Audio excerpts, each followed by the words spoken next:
Welcome to GreatGizaPyramid.com. You can easily find me at giza.ws or GreatGizaPyramid.com. You can also check out Giza Pyramid Project. You can text me 24/7, 657-229-GIZA, which is 667-229-4492. I will gladly Skype, FaceTime, WhatsApp, Skype, contacts, Facebook, Twitter, YouTube, half a dozen WhatsApp, etc., etc. So you can reach me. Happy to reach you. I am here to talk to you about the Great Giza Pyramid. It is, well, actually the whole plateau, not just the pyramid. You can't really look at the CPU and not look at the rest of the circuit board. You'll understand that when you understand more about the structure. GizaPyramidProject.com.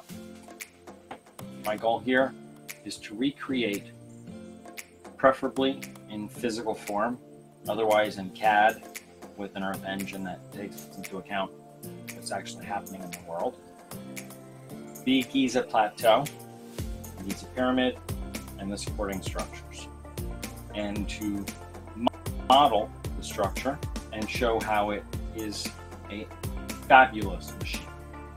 And if people would just take the time to look at it, I think you will think it's also a fabulous machine. My goal is to teach you about the plateau, how it worked, what it did, to model the plateau, not the stories about the plateau, but the plateau itself. Ta-da! Hello world, Great Giza Pyramid, Giza Pyramid Project, giza.ws. We're going to go over today is the, we're going to try to do a pulling your head out of the sand bit, the Giza Plateau. First off, we have to be in agreement on some things. The three primary large pyramids on the plateau are aligned in such a way that this structure is at an elevation about 50 feet above this structure, the base of it. This structure is about 40 feet above that structure. So you got a 10-foot deviation and a 40-foot deviation. Now I'm doing it in feet because most of the maps and terrain in Google does it in feet, but it works the same way in meters. It's just elevation. It all doesn't, the numbers mean some things in some areas, but you don't have to read into them as like mystic numbers. So that is relevant when we look at the internal guts of the three structures. Now, the smaller of the three large pyramids sits, like I said, I'm going to put them next to each other so it's easier, a little bit above it. And this one sits even lower. Now, in proportion, it's not like this, because this thing is 480 feet-ish tall, and the deviation of 10 feet is not really noticeable, but I'm building it this way just so that we can look at it. Now, this one, the top is lobbed off of. It's missing the top 30 feet there. We know this. And we'll go into how and why if you haven't seen my other videos. Basic wind, ambient, static electricity will fall onto all three of these structures evenly. Nature does that. This particular structure, if you look at the top of it, and you can find on my YouTube channel, I have one that's Giza Plateau is one of the playlists. And on there's a video I have of someone climbing this structure. I don't have anyone climbing this structure, and I have 2 or 3 videos of people climbing this structure. And when you get to the top of this structure, which is an important part, the top of this structure, the blocks are nice and even, you know, blah, blah, blah. It's a nice symmetry. And that's because this is ground, this is neutral. This will have the normal ambient level of static electricity. The second structure, the second largest, assuming this is largest.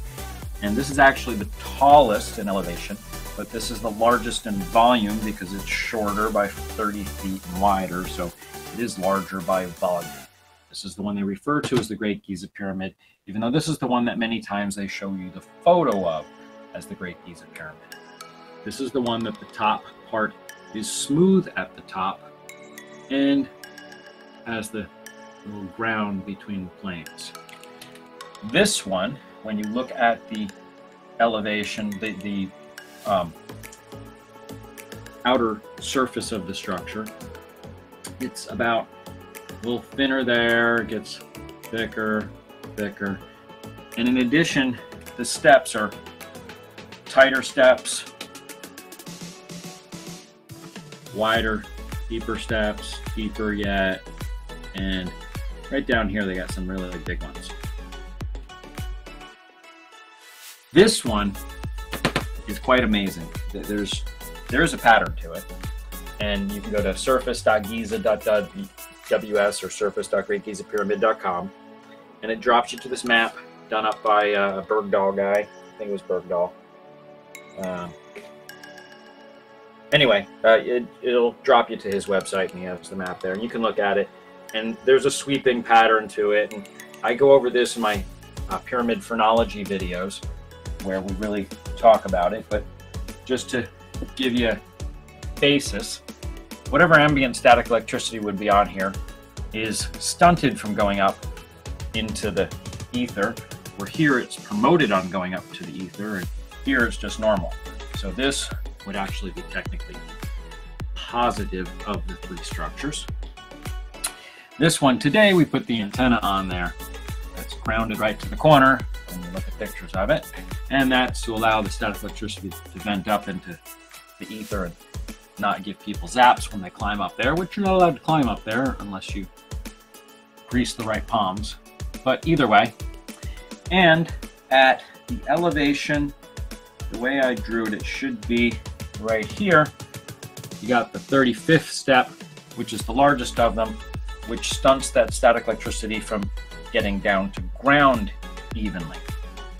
And what that does is it creates a static electric bubble around the surface of the structure, quarantined at the 35th level, and makes the surface be like a big Van de Graaff generator. This would be the negative in comparison of all three on the plateau.